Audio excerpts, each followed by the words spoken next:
Hello, my name's Casey Gonzalez, and before we get started, I want to give you a little background on myself. I graduated from Xavier in 2009. When my family first came to me with the idea of going to Xavier for high school, I was really not about it. Even on my entrance exam, the writing prompt asked us to recall a situation where we were forced to do something that we didn't want to do, and I wrote about taking the test. Fast forward 4 years and I graduated with honors, so there you go.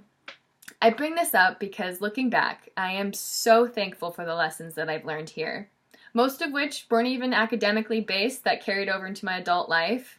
However, they really were effective. I hope you all can begin to understand how lucky you are to be here.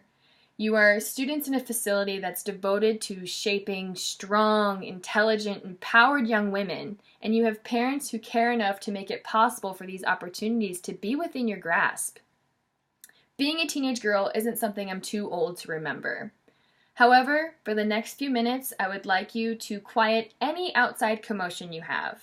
Don't worry about what you're wearing to homecoming. Don't worry about who's going to ask you to Christmas dance.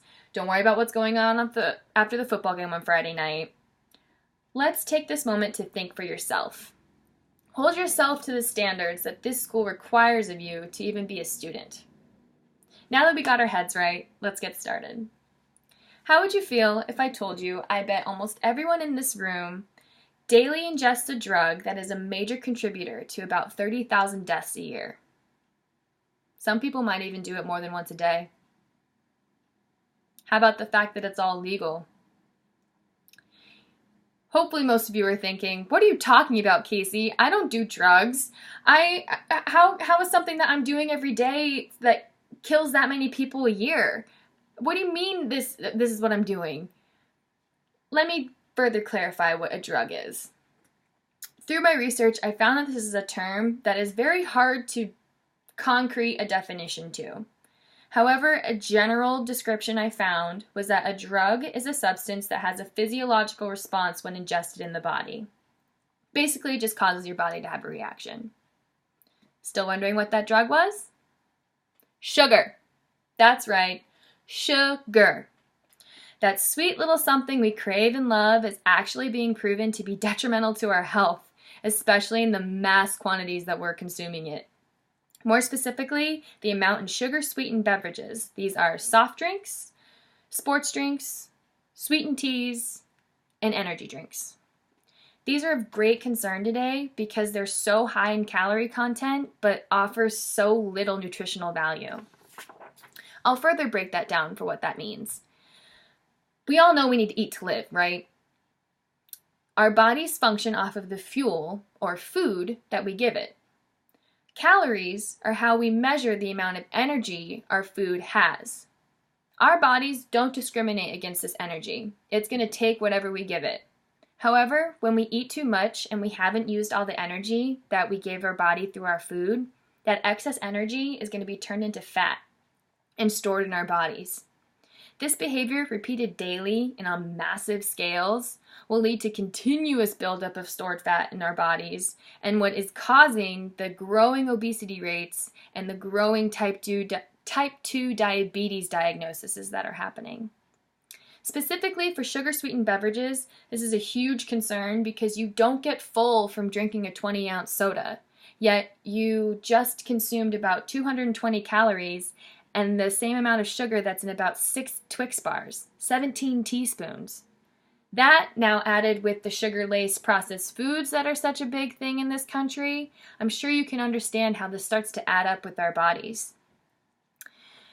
Sugar is so high in the food that we consume, especially beverages, and we aren't giving our bodies the proper vitamins and minerals that it needs to be strong and fight off disease. So not only are we giving our bodies the tools to make ourselves sick and fat, we're making it easier for our bodies to use those tools. For example, 1 soda a day can increase a child's chance of obesity by 60%. For someone who has 1 to 2 sugar-sweetened beverages a day, they're increasing their risk of developing type 2 diabetes by 26%. You may be sitting there wondering, Casey, this is all great information, but what am I supposed to do about it?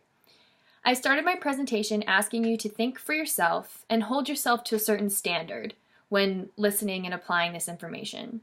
Based off of what I've told you, do you think it's in your best interest to continue drinking sugar-sweetened beverages? An article published in Preventative Medicine in 2014 asked Americans their opinions on policies to reduce the consumption of sugar-sweetened beverages.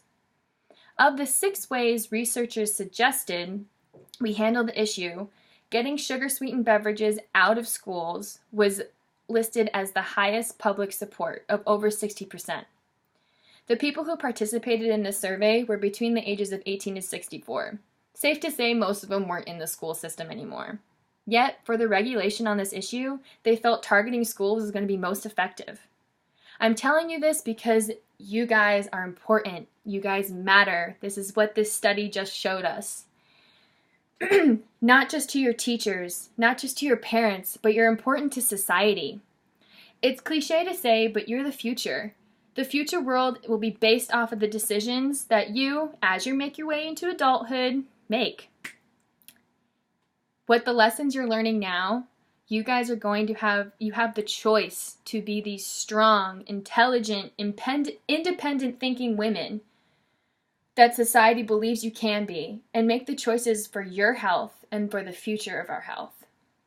You should apply the same intention of goodwill behind yourself and behind the decisions that you make, the way that past generations have done it for you. You guys deserve it. Thank you.